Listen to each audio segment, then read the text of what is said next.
Pot hole ಮುಚ್ಚಬೇಕಾ? ಒಂದು pot ಹೋಲ್ಗೆ 3 ಲಕ್ಷ ಖರ್ಚಾಗಿದೆ. ಸೊ ಇವಾಗ ಅವರು ಹೋಗಿ ಅದೇ ಸರ್ಕಾರ ಯಾರಿದ್ರು 2023ನಲ್ಲಿ ಇವಾಗ ಹೋಗಿ ಪಾಟ್ ಹೋಲ್ ಮುಚ್ತೀವಿ ಅಂತ ಗುದ್ಲಿ ಹಿಡ್ಕೊಂಡು ಹೋಗಿದ್ದಾರೆ. ಸೊ ಅವ್ರನ್ನು ನಾವು ಪ್ರಶ್ನೆ ಮಾಡಬೇಕಾಗುತ್ತೆ. ನೀವೇನು ಮಾಡಿದ್ರಿ? 2023ಗೆ ಮುಂಚೆ ಇದು ಅಂಕಿ ಅಂಶ ನಾನು ಹಾಗಾದ್ರೆ ಬಿಜೆಪಿ ಇತ್ತು. 3 ಇಯರ್ಸ್ ಅಂಕಿ ಅಂಶ ನಾನು ಹೇಳಿದ್ದು. 2023 ಯಾವ ಆರ್ಥಿಕ ವರ್ಷ? ಆರ್ಥಿಕ 23-24 ಅಂತಂದ್ರೆ ಕಾಂಗ್ರೆಸ್ ಗವರ್ನಮೆಂಟ್. ಇಲ್ಲ 2023ಗೆ ಮುಂಚೆ 3 ವರ್ಷದಿಂದ ಬಂದಂತ ಲೆಕ್ಕ ಇದು. 2023 ವರೆಗೂ 2023 ವರೆಗೂ ಇಷ್ಟು ಅಂದ್ರೆ ಒಂದು ಗುಂಡಿಗೆ ಎಷ್ಟು ಖರ್ಚು ಮಾಡಿದ್ದಾರೆ ಮೇಡಮ್? 3 ಲಕ್ಷ. 3 ಲಕ್ಷ ಒಂದು ಪಾಟ್ ಹೋಲ್ಗೆ ಎಷ್ಟು ಕೋಟಿ ಮೇಡಮ್? 7,121 ಕೋಟಿ 3 ವರ್ಷದಲ್ಲಿ 7,121 ಕೋಟಿ ಬರೀ ಗುಂಡಿ ಮುಚ್ಚಕ. ಅಂದ್ರೆ ಕಾಂಟ್ರಾಕ್ಟ್ ಕೊಡೋದ್ರ ಜೊತೆಗೆ ಇಷ್ಟು ಖರ್ಚು ಮಾಡಿದ್ದಾರೆ ಬರೀ ಪಾಟ್ ಹೋಲ್ ಮುಚ್ಚಕ್ಕೆ. 7,121 ಕೋಟಿ ಬರೀ ಗುಂಡಿ ಮುಚ್ಚಕ್ ಬೇಕಾ ಬೆಂಗಳೂರಲ್ಲಿ?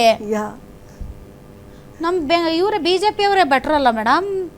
ಗುದ್ಲಿ ಪಿಕಾಸಿ ಬಾಂಡ್ಲಿ ಇಟ್ಕೊಂಡು ಎಲ್ಲ ರೋಡ್ ಮುಚ್ಚಾಕ್ತವ್ರೆ ಪಾಪ. ಬಿಟ್ರೆ 224 ಕ್ಷೇತ್ರಗಳಲ್ಲಿ ಎಲ್ಲಾ ಕ್ಷೇತ್ರಗಳಲ್ಲಿ ಇರುವಂತ MLAಗಳು ಮತ್ತು ಅವ್ರ ಕಾರ್ಯಕರ್ತರು ಬಿಟ್ಬಿಟ್ರೆ ಮುಚ್ಚಾಕ್ಬಿಡ್ತಾರೆ ಅವರು. ಅವ್ರ ಕಾಲದ್ದೇ ಇದು ಅಂಕಿ ಅಂಶ ನಾನು ಹೇಳಿದ್ದು.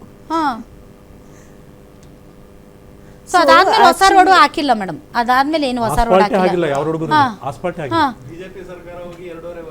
ಅಲ್ಲ ಅವ್ರು ಹೇಳೋದು ಏನಂದ್ರೆ ಸರ್ ನಿಮ್ ಸರ್ಕಾರ ಇದ್ದಾಗ 7,121 ಕೋಟಿಗೆ ಇದು ಪಾಟೋಲ್ನ ಮುಚ್ಚಿದ್ರಂತೆ ಒಂದು ಗುಂಡಿಗೆ.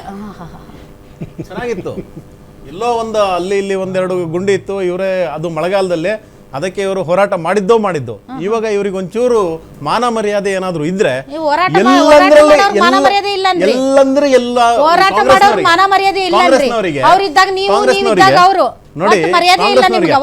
ಮೇಡಮ್ DK ಶಿವಕುಮಾರ್ ಅವರೇ ಒಪ್ಕೊಂಡಿದ್ದಾರೆ 5,000 ಪಾಟ್ ಹೋಲ್ಸ್ ಗಳನ್ನ ನಾವು ತುಂಬಿದೀವಿ, ಇನ್ನು 9,000 ಇದೆ ಅಂದ್ರೆ ಅವರಿಗೆ ಅಂಕಿಅಂಶನೇ ಅವ್ರ ಹತ್ರ ಕ್ಲಿಯರ್ ಆಗಿದೆ. ಅದು ಇವಾಗ ಹೇಳಿದ್ದಲ್ಲ, 1 ವಾರದ ಹಿಂದೆ ಹೇಳಿದ್ದಾರೆ. ಅವ್ರ ಹತ್ರ ಅಂಕಿಅಂಶ ಇರುವಾಗ ಯಾಕೆ ಅವರು ಮುಚ್ತಾ ಇಲ್ಲ, ಇಷ್ಟೊಂದು ಡಿಲೇ ಮಾಡ್ತಿದ್ದಾರೆ ಅನ್ನುವಂತ ಪ್ರಶ್ನೆ ಎದ್ದೇಳಲ್ವಾ? ಆನಂತರ ಈ ಗುಂಡಿ ಮುಚ್ಚುವಂತದ್ದು, ಈ ಗುಂಡಿಯ ಪ್ರಾಬ್ಲಮ್ ಏನಿದೆ, ಇದು ಮಾಧ್ಯಮದಲ್ಲಿ ಇಷ್ಟು ದೊಡ್ಡ ಪ್ರಚಾರವಾದ ನಂತರ, ಮಾಧ್ಯಮವೇ ಒಂದು ಮುನ್ನೆಲೆಗೆ ತಂದ ನಂತರ ಜನಸಾಮಾನ್ಯರು ರೊಚ್ಚಿಗೆದ್ದು ಇವಾಗ ಏನೋ ಸ್ವಲ್ಪ ಜನಸಾಮಾನ್ಯರು ರೊಚ್ಚಿಗೆದ್ದ ಮೇಲೆ ಮಾಧ್ಯಮಗಳು ಮುಂದಕ್ಕೆ ತಂದಿದ್ದು. ಓಕೆ ವೈಸ್ ವರ್ಷ ಇರ್ಬೋದು, ಆಯ್ತಾ? ಎರಡು ಒಂದೇ. ಇದರಿಂದಾಗಿ ಕಾಂಗ್ರೆಸ್ನವರು ಎಚ್ಚೆತ್ಕೊಂಡಿದ್ದಾರೆ ಹೊರತು ಅವರಿಗೆ ಒಂದು ಚೂರು ಕೂಡ ಜನರ ಕಾಳಜಿ ಅನ್ನುವಂಥದ್ದು ಇಲ್ವೇ ಇಲ್ಲ. ಸತ್ರ ಸಾಯಲಿ ಬಿಡಿ ಅನ್ನುವಂತ ಒಂದು ಏನೋ ಉಡಾಫೆಯ ಮನಸ್ಥಿತಿಯನ್ನ ಹೊಂದಿದ್ದಾರೆ. ಅಲ್ಲ ಉಡಾಫೆ ಮನಸ್ಥಿತಿ ಏನ್ರಿ? ನಿಮ್ಮ ಆಳ್ವಿಕೆ ಇರೋ ಡೆಲ್ಲಿಯಲ್ಲಿ ಚೆನ್ನಾಗಿದಾವ ರೋಡ್ಸ್? ಇದೆ. ಮೋದಿ ಅವರ ಮನೆ ಮುಂದೆ ರೋಡ್ ಚೆನ್ನಾಗಿದೆ. ಮೋಸ್ಟ್ಲಿ ಕಾಂಗ್ರೆಸ್ನವರು ದೆಹಲಿಯಲ್ಲಿ ಹೋಗಿ ನೋಡಿಲ್ಲ ಅನ್ಸುತ್ತೆ. ನೀವು ಆಳ್ವಿಕೆ ಮಾಡುವಾಗ ಗುಂಡಿ ಇರ್ಲಿಲ್ವಾ ಮೇಡಮ್? ಅದೇ ನಾನು ಕೇಳ್ತಾ ಇಲ್ಲ, ಹಂಗೆ ಆಗ್ಬಿಟ್ಟಿದೆ. ಪರಿಹಾರ ಯಾಕ್ರಿ ಕೊಡಲ್ಲ? ಪಾಪ ಹಾಸನದಲ್ಲಿ ಆಕ್ಸಿಡೆಂಟ್ ಆಗಿದೆ, ಪಾಪ ಬಹಳ ಒಬ್ಬೊಬ್ರೆ ಮಕ್ಕಳು ಇರುವಂತವ್ರು. ಒಂದ್ ಸ್ವಲ್ಪ ದಯಾಮಯಿ ಸರ್ಕಾರ ಆಗಿ ಒಂದ್ ಸ್ವಲ್ಪ ಜಾಸ್ತಿ ಪರಿಹಾರ ಕೊಡಿ. ಬಿಜೆಪಿ ಅವ್ರು ಕೊಟ್ಟಿದ್ರಾ? ಕರೆಕ್ಟ್. ಅದೇ ನಾವು ಹೇಳ್ತಾ ಇರೋದು, ಸರ್ಕಾರ ದಯಾಮಯಿ ಆಗ್ಲಿ ಅಂತಾನೆ ನಾವು. ಸರ್ ನಿಮ್ಮ ಮನೆಗೆ ಬೆಂಕಿ ಬಿದ್ದಿದೆ, ಬಿಜೆಪಿ ಏನೋ ಒಂದು ಇಂಪಾರ್ಟೆಂಟ್ ಪಾಯಿಂಟ್ ಹೇಳ್ಬೇಕಾದ್ರೆ ನೀವು, ಸರ್ ನಿಮ್ಮ ಮನೆಗೆ ಬೆಂಕಿ ಬಿದ್ದಿದೆ ಬೀಳಿ ಬಿಡಿ. ಯಾಕೆ ಬಿಜೆಪಿ ಸರ್ಕಾರ ಇದ್ದಾಗ ಅವ್ರ ಮನೆಗೆ ಬೆಂಕಿ ಬಿದ್ದಿಲ್ವಾ? ಅವ್ರ ಮನೇಲಿ 10 ಜನ ಸತ್ತಿಲ್ವಾ ಅಂತಂದ್ರೆ ನಾವೇನ್ ಹೇಳೋಣ? ಸರ್ ನಿಮ್ಮ ಮನೆಗೆ ಬೆಂಕಿ ಬಿದ್ದಿದೆ, ದಯವಿಟ್ಟು ಪಾರಾಗಿ ಓಡೋಗಿ ಜೀವ ಉಳಿಸ್ಕೊಳ್ಳಿ ಅಂತ ನಾವ್ ಹೇಳ್ತೀವಪ್ಪ. ಪರವಾಗಿಲ್ಲ, ಯಾಕೆ ಬಿಜೆಪಿ ಇದ್ದಾಗ ಅವ್ರ ಮನೆಗೆ ಬೆಂಕಿ ಬಿದ್ದಿಲ್ವಾ? JDS ಮನೆಗೆ ಬೆಂಕಿ ಬಿದ್ದಿಲ್ವಾ? ನಮ್ಮ ಮನೆಯಲ್ಲೂ ಬೆಂಕಿ ಬೀಳಲಿ. ಈ ತರ ಆಟಿಟ್ಯೂಡ್ ನಮ್ಮ ರಾಜಕೀಯ ಪಕ್ಷಗಳಿಗೆ, ರಾಜಕೀಯ ನಾಯಕರುಗಳಿಗೆ ಬಂದುಬಿಟ್ರೆ ನಾವ್ ಏನ್ ಹೇಳೋಣ? ಮೇಡಮ್, ಕುವೆಂಪು ಅವರು ಆವಾಗ ಒಂದು ಲೈನ್ ಅನ್ನ ಚೆನ್ನಾಗಿ ಬರೆದಿದ್ರು. ಏನಂದ್ರೆ, ಸಾಯೋದ್ರೊಳಗೆ ಒಮ್ಮೆ ನೋಡಿ ಜೋಗದ ಗುಂಡಿ ಅಂತ. ಕಾಂಗ್ರೆಸ್ನವರು ಅದನ್ನ ಅಪಾರ್ಥದಲ್ಲಿ ತಗೊಂಡಿದ್ದಾರೇನೋ. ಸಾಯೋದ್ರೊಳಗೆ ಒಮ್ಮೆ ನೋಡಿ ಕರ್ನಾಟಕದ ರೋಡಿನ ಗುಂಡಿ ಅಂತ ಅನ್ಕೊಂಡಿದ್ದಾರೆ ಮೋಸ್ಟ್ಲಿ. ಆದ್ರಿಂದಾಗಿ DK ಶಿವಕುಮಾರ್ ಅವರು ಕರೆಕ್ಟ್ ಮಾಡಿ. ಕರೆಕ್ಟ್ ಅಲ್ಲ, ಸ್ವಲ್ಪ ಚೇಂಜ್. ಸಾಯೋದ್ರೊಳಗೆ ಒಮ್ಮೆ ನೋಡಿ ಜೋಗದ ಗುಂಡಿ ಅಂದ್ರೆ ಅದು ಪ್ರಾಕೃತಿಕವಾಗಿ ಇರುವಂತ ಗುಂಡಿ. ಬೆಂಗಳೂರಿಗೆ ಹೋಲಿಸಿ ಹೇಳೋದಾದ್ರೆ ಸಾಯ್ಬೇಕಂದ್ರೆ ನೋಡಿ ಬೆಂಗಳೂರು ಗುಂಡಿ ಅಂತ. ಎಕ್ಸಾಕ್ಟ್ಲಿ, ಚೆನ್ನಾಗಿ ಹೇಳಿದ್ರಿ, ಥ್ಯಾಂಕ್ ಯು. ಆಯ್ತಾ. ಇವಾಗ 1100 ಕೋಟಿ ರೂಪಾಯಿಯನ್ನ ಬಿಡುಗಡೆ ಮಾಡಿದ್ದೀನಿ ಗುಂಡಿ ಮುಚ್ಚಕ್ಕೆ ಅಂತ ಹೇಳ್ತಿದಾರಲ್ಲ, ಹಂಗಾದ್ರೆ ಈ 1100 ಕೋಟಿ ಆಪಿಂಗ್ 1100 ಕೋಟಿ ಎಲ್ಲಿಗೆ ಹೋಗ್ತಿದೆ ಅನ್ನುವಂತ ಪ್ರಶ್ನೆ ಕೂಡ ನಾವು ಕೇಳ್ತಾ ಇದ್ದೀವಿ. ಎಲ್ಲಿಗೆ ಹೋಗ್ತಿದೆ ಮೇಡಮ್? ಎಲ್ಲಿಗೆ ಹೋಗ್ತಿದೆ ಮೇಡಮ್? 71 ಕೋಟಿ ಹೋಗಿತ್ತಲ್ಲ ನಿಮ್ದು. ಅಲ್ಲಲ್ಲ ನೋಡಿ, ಬಿಜೆಪಿ ಸರ್ಕಾರ ಇದ್ದಾಗ ಮಳೆಗಾಲದಲ್ಲಿ ಒಂದಿಷ್ಟು ಗುಂಡಿ ಇದ್ದದ್ದನ್ನೇ ಇವರು ದೊಡ್ಡದಾಗಿ ಪ್ರತಿಭಟನೆ ಮಾಡಿದ್ರು, ಆಯ್ತಾ. ಆದ್ರೆ ನಾವು ಕ್ಷಣ ಮಾತ್ರದಲ್ಲಿ ಎಚ್ಚೆತ್ತುಕೊಂಡು ಅದನ್ನೆಲ್ಲ ಮುಚ್ಚುವಂತ ಕೆಲಸವನ್ನು ಮಾಡಿದ್ವಿ. ಅಷ್ಟೇ ಅಲ್ಲ ಮೇಡಮ್, ನಮ್ಮ ಸರ್ಕಾರ ಇದ್ದಾಗ ಇನ್ಫ್ರಾಸ್ಟ್ರಕ್ಚರ್ಗೆ ದೊಡ್ಡ ಮಟ್ಟದ ಒಂದು ಬೆಲೆಯನ್ನು ಕೊಟ್ಟು ನಾವು ಇನ್ಫ್ರಾಸ್ಟ್ರಕ್ಚರ್ ತುಂಬಾ ದೊಡ್ಡದಾಗಿ ಇಂಪ್ರೂವ್ ಮಾಡಿದ್ವಿ. ಇವಾಗ ನೋಡಿ ಆವಾಗ FDI ಅಲ್ಲಿ ಕರ್ನಾಟಕ ನಂಬರ್ 1 ಇತ್ತು, ಕಂಪನಿಗಳು ಎಷ್ಟೊಂದು ಆವಾಗ ಬರ್ತಾ ಇದ್ವಿ.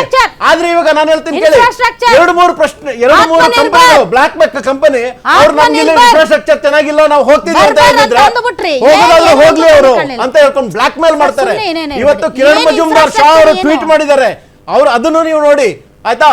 ಅವರೆಲ್ಲ ಟ್ವೀಟ್ ಮಾಡಿದ್ರೆ, ಮೋಹನ್ ದಾಸ್ ಪೈ ಅವರು ಕಂಪನಿಯ ಓನರು, ದೊಡ್ಡ ಕಂಪನಿಯನ್ನ ಹುಟ್ಟಾಕ್ದವರು, ಸಾವಿರಾರು ಜನರಿಗೆ ಕೆಲಸವನ್ನು ಕೊಡ್ತಿರುವಂತವ್ರು, ಕಿರಣ್ ಮಜುಮ್ದಾರ್ ಶಾ ಅವರು ಕೂಡ ಬಯೋಕಾನ್ ಹಾಗೂ ಬೇರೆ ಬೇರೆ ಕಂಪನಿಯನ್ನು ಹುಟ್ಟಾಕಿ ಸಾವಿರಾರು ಜನಕ್ಕೆ ಕೆಲಸ ಕೊಡುವಂತವ್ರು. ಅವರು ಇವತ್ತು ಬಹಳ ರೋಷದಿಂದ ಇನ್ನೊಂದು ಬ್ಲಾಕ್ ಬೆಕ್ ಕಂಪನಿಯವರು ಆಯಪ್ಪ ನಾವು ಹೇಳಿದ್ರು ಕೂಡ ಇವ್ರೇನ್ ಹೇಳ್ತಾರೆ, ನೋಡ್ಕೊಂತೀನಿ ಅಂತ ಹೇಳ್ಕೊಂಡು ಅವರು ಬ್ಲಾಕ್ ಮೇಲ್ ಮಾಡ್ತಾ ಇದ್ದಾರೆ ಹೊರತು ಆಯ್ತು ಬನ್ನಿ ಆದ ಪ್ರಾಬ್ಲಮ್ ಅನ್ನು ಸಾಲ್ವ್ ಮಾಡಿ ಕೊಡ್ತೀವಿ ಅಂತ ಹೇಳಿ ಸರ್ಕಾರ ಮಾತಾಡೋದು ಬಿಟ್ಟು ಅವರಿಗೆ ಬ್ಲಾಕ್ ಮೇಲ್ ಮಾಡ್ತಿದ್ದಾರೆ. ಇದ್ಯಾವ ಸರ್ಕಾರ ಇದು? ಇವರಿಗೆ ಒಂಚೂರಾದ್ರೂ ಕಾಳಜಿ ಇದೆಯಾ ನೋಡಿ? ಆ ಸ್ಕೂಲ್ ಮಕ್ಕಳು ಅವ್ರು ಬಿಡ್ರಿ ತಾತ ಅಂತ ಅಂದಿದ್ದು ಅದಲ್ಲ, ಲಾಸ್ಟ್ ಡಿಬೇಟ್ ಅಲ್ಲಿ ನಾನು ಹೇಳ್ಬಿಟ್ಟೆ ಅದನ್ನ, ಮತ್ತೆ ಹೇಳೋದ್ ಬೇಡ. ಸ್ಕೂಲ್ ಮಕ್ಕಳು ವ್ಯಾನು ಹೆಂಗಾಗ್ತಿದೆ ತೋರಿಸಿ ರಸ್ತೆ ಹಿಡಿದಿದ್ದ. ಹೌದು, ಹಾ ನೋಡಿ ಮೇಡಮ್, ಅದು ಇಂಟರ್ನ್ಯಾಷನಲ್ ನ್ಯೂಸ್ ಆಯ್ತು. ಬೆಂಗಳೂರಿನ ಮಾನ ಮರ್ಯಾದೆಯನ್ನ ಇವರು ಕಾಂಗ್ರೆಸ್ ಹರಾಜಿಗೆ ಹಾಕ್ತಾ ಇದ್ದಾರೆ. ಇಂಟರ್ನ್ಯಾಷನಲ್ ನ್ಯೂಸ್ ಆಗಿದೆ ಅದು. ದರ್ಶನ್ ಅವರೇ ಹಾಕಿ ಪರವಾಗಿಲ್ಲ ಪಾಪ, ಎಷ್ಟೊತ್ತು ನಿಲ್ಲಿಸ್ತೀರಾ ಮೇಡಮ್? ಸಾವಿಲ್ಲದ ಮನೇಲಿ ಹೆಂಗ್ ಸಾಸಿವೆ ಸಿಗಲ್ಲೋ, ಗುಂಡಿ ಇಲ್ಲದ ನಗರ ಇಡೀ ದೇಶದಲ್ಲಿ ಎಲ್ಲೂ ಇಲ್ಲ. ವಾಸ್ತವಾಂಶ ನಾವು ವಾಸ್ತವಾಂಶ ನಾನು ಯಾವುದೇ ರಾಜಕೀಯ ಮಾತಾಡ್ಲಿಕ್ಕೆ ಬಂದಿಲ್ಲ. ವಾಸ್ತವಾಂಶ ಹೇಳಿ ಎಸ್ ಅವಕಾಶ ಕೊಡಿ ಮೇಡಮ್ ಪ್ಲೀಸ್. ಮೇಡಮ್, ಇವತ್ತು ನಾವು ಒಟ್ಟು 10,000 ನಾನು ಇಲ್ಲಿ ತಡಿತೀನಿ ನಿಮ್ಮನ್ನ ತಡಿತೀನಿ. ಯಾವುದೇ ಒಂದು ಸರ್ಕಾರವನ್ನು ಆಯ್ಕೆ ಮಾಡುವಾಗ ಜನ ಡೆಲ್ಲಿಯಲ್ಲಿ ಗುಂಡಿ ಇದೆ, ಡೆಲ್ಲಿಯಲ್ಲಿ ಭ್ರಷ್ಟರಿದ್ದಾರೆ, ಕೇರಳದಲ್ಲಿ ಭ್ರಷ್ಟರಿದ್ದಾರೆ, ಇಲ್ಲೂ ಭ್ರಷ್ಟೆ ಬರಲಿ ಅಂತ ಮಾಡಲ್ಲ. ಇಲ್ಲಿ ಸಮಸ್ಯೆಗಳಿವೆ, ಈ ಸಮಸ್ಯೆಗಳಿಗೆ ಅವರಿಂದ ಪರಿಹಾರ ಸಿಗುತ್ತೆ, ನಮ್ಮ ಧ್ವನಿಗೆ ಧ್ವನಿ ಆಗ್ತಾರೆ ಅಂತ ನಿಮ್ಮನ್ನ ಆಯ್ಕೆ ಮಾಡ್ತಾರೆ.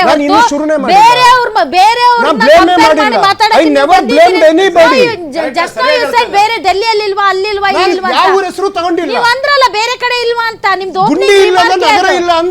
ಅದೇ ನಾನು ಹೇಳ್ತಿರೋದು. Please give me the opportunity madam.